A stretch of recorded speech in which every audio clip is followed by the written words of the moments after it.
It is called the Powershares series, featuring champions of the tennis world: Pete Sampras, Andre Agassi, Jim Courier, Andy Roddick, and this 17-time major winner, John McEnroe, joining me here on the Rich Eisen Show. How are you, John?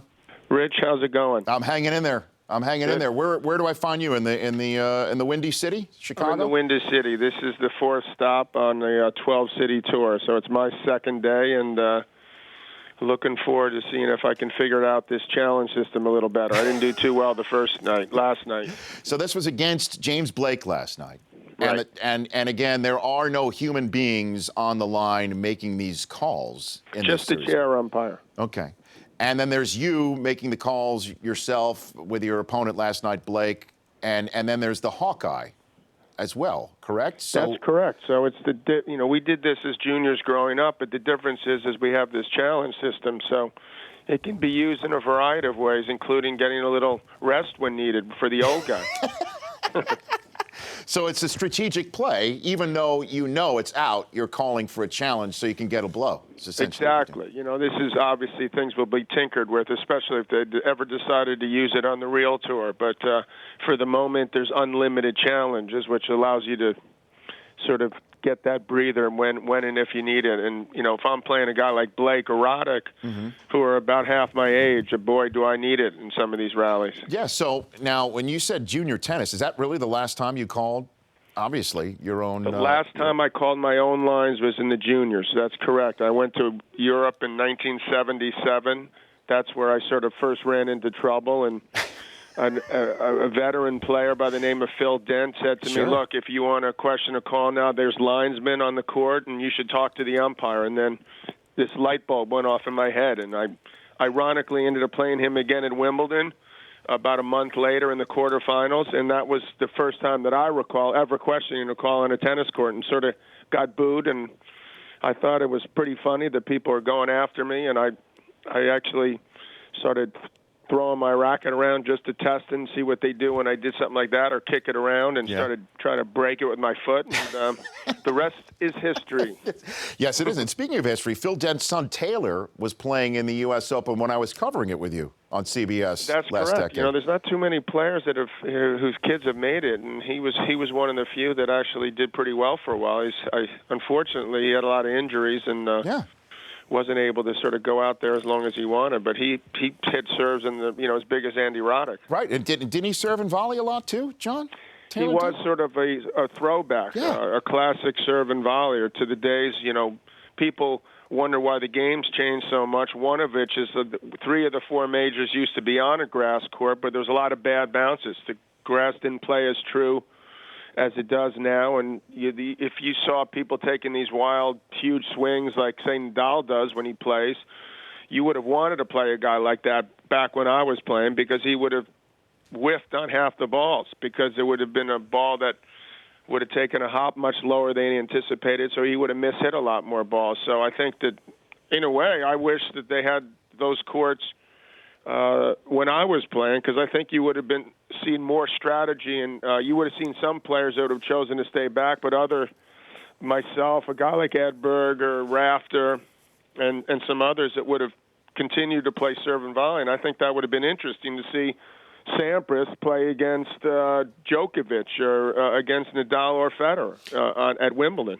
John McEnroe joining me here on the Rich Eisen Show. Do you think we will see anytime soon a moment where there are multiple U.S. men's championship caliber players playing at the same time, John? We'll see that? That's, my question to throw back at you would be, what's the over-under on the U.S.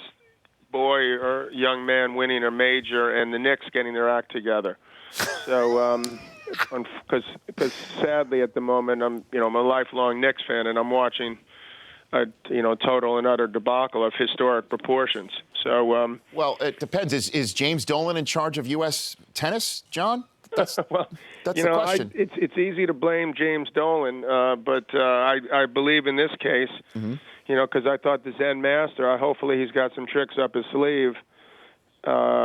And so we've completely dismantled our team except for one player. And so now this is, I think, what he must have wanted, and I'm not even sure he wanted Melo. But at the moment, we've got a long way to go. But I have a tennis academy in New York, for example, and I think the key is to sort of, if you want to turn things around and have multiple champions like you suggested or hope for, that we need to make the game more accessible and more sexy for players that obviously the great athletes that are playing football and basketball. And one of the reasons that I've pushed this idea of calling your own lines is because I think the game would become much more exciting and that you'd see more, dare we say, trash talking, which used to take place back in the days when Connors was around, for example, and I thought that was the norm. And you'd see these personalities come out more, and you'd see more fan involvement. So for me, it's like a win-win. I mean, I think it's going to take a little bit of time to figure this out for the fans and the players. But if they did this, I would guarantee you that the level of interest and excitement would go up 20%. Just because people can get out there, all you need is a racket, a net, and if everybody's calling their own lines, you can do it too, no matter what your age, no matter where you're playing it. That's what you're saying. Well, I think that's one part of it, but I think that there would be this element of distrust, perhaps. Something tells me that if I was playing Connors or Lendl or vice versa, I might not trust every call they make. But you have this opportunity to challenge it. So just think if someone deliberately makes a bad call, and it's called, the challenge system is brought in, and then you right or wrong, and then the fans are yelling, "Are you cheater, Lendl? Are you cheater, McEnroe?" And if you just imagine when you go to a baseball game or football game, the way people get involved, that you don't see it in the same way in tennis. And I think that would be our sport's virtually the only one I can think of where you really don't need linesmen. You need an umpire to a couple of disputes, perhaps if the ball bounces once or twice. I saw Serena playing the other day. She was playing, I believe, Kuznetsova, and it was clear that Kuznetsova had reached the ball on two bounces, but it was the umpire missed it. And so do you have to rely on the player there? Because she didn't come out and say that and admit it. I think she knew damn well it was two bounces, but she was waiting for the umpire to call, who didn't call it. And there's foot faults, for example. Even that, I think, could be looked at by Hawkeye, but at the moment, that's not part of it. So things over time could be worked out to, I think, if you have this system and it works, then take advantage of it. Do you think Hawkeye could work in the NFL? Goal line, sideline, stuff like that? I think it absolutely, could and should be done, particularly, plays of magnitude that, you're reaching a Super Bowl. And, I remember the World Cup a couple of years ago. There was a huge goal. I was in England when they were playing, and they completely bricked on this call, which, and as you know, in a soccer game, the final score could be 1-0 or 2-1. And so that every goal is obviously way huger than some points in a football game. What do you think the Jets should do with their draft pick, John? What do you think? Well, I'm looking at, sort of all the experts talking about where they're going to throw out, Mariota. And the latest I see is that he's considered to be the number 6 pick, yes. And right. the experts like the Mel Kipers of the world. So if that's the case, and if I'm not mistaken, the Jets have the 6th pick. They do. I would definitely pick him. So you're done with Geno? You'd move on from the Geno Smith Well, era? I think the beauty is that, from everything that I've heard, Mariota's not quite ready to step in the way they're claiming that the other Winston. guy, Winston, is ready to go. Correct. So for me, this is the perfect opportunity, sort of a win-win, where you'd allow the guy some time to sort of get his act together while you would give Geno this one more opportunity, this at least half a season or a season, and have this guy learn in his rookie year as opposed to throwing him to the wolves. And you're a Met Jet too, right? You're a Met or a Yankee Jet? Yeah, I grew up a Yankees fan. My father was a huge Yankees fan. And then back in 1981, I believe, if you have a minute or two, it'll take me about a minute for the story. Go for it, John. I was Wimbledon finalist, had lost like a sort of historic match not long before with Borg. And so I thought getting to the Wimbledon finals or U.S. Open finals was pretty good. It's better than not making the playoffs, for example, or losing first round. And the Yankees were up 2-0 against the Dodgers. and ended up losing 4 straight. And I remember the front page, the headlines of someone like the Post in the news saying Steinbrenner apologizes to the city. He's embarrassed that his players did this. And I just thought after, battling in some great players like Borg, Connors, et cetera, that you get to that point. I was extremely proud. Of course, I wanted to win, but to get to a Wimbledon or U.S. Open final came up short. That's still a pretty great accomplishment. So I became disgusted and disenchanted with that type of Steinbrenner attitude. So at that very moment, I switched to the Mets, and I've been a Mets fan.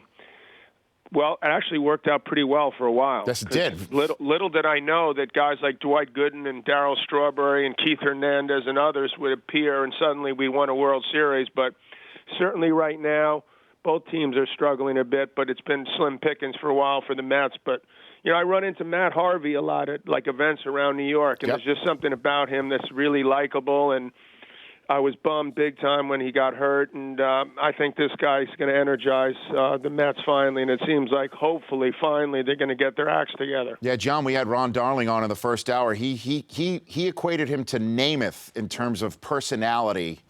That he feels that just being around Matt Harvey, that he has that sort of New York personality, big stage mentality, that he will not wilt in that spotlight, that he's perfect for it. Yeah, that's what he said. I think that, he's not quite in Broadway Joe's shoes yet. Nope. But I believe that he's got that feeling. I've seen him around a lot, and there's something about him, and he loves it. He loves being in New York. We just got to make sure we keep an eye on him a little bit, make sure he gets his sleep, and is prepared. But Matt to me is just got a great vibe, and the way he pitches is very intimidating, and so I'm feeling really good for him that he seems to be right back to where he was. We'll see. Obviously, when it gets into the regular season, it's going to take some time, I would assume, but I'm hoping that he has a big year. Before I let you go, what do you think of the Stones getting back together and touring? I had the feeling yes. that there was going to be one more Rich Eisen, John McEnroe karaoke where we would have to do another Stones song. I know that we've shied away from that, but just out of respect for these old guys still going strong in their 70s now, we got to, next time we hook up at a machine, we got to do a duet of the Stones for, they're still out there. Which one do you think? Because I'm lower register, John. I normally go Sinatra. I don't know if I can. I know, you are a big Sinatra guy. What do you think? There's a lot to choose from, but we could do something pretty easy, Satisfaction. You could go old school. We could. You could go Start Me Up, which is a classic. Maybe those are too big of songs. Why don't we just... Heartbreaker, pretty low, pretty simple, I think. Paint It Black. We could Paint It Black, John. Paint It Black's pretty cool. Yeah, I don't think you can mess that up, right? I'll play the guitar, you sing. Done. Lock it in. Beautiful. Hey, John, thanks for calling in. I look forward to the next time. The missus definitely wanted me to send my best to you. Yeah, as well. Will you send my best to her as well and tell her that I'll only let you play a couple karaoke songs. I know. Yeah, I know. There's a limit on it. I look forward to hearing what happens tonight at the Sears Center in Chicago.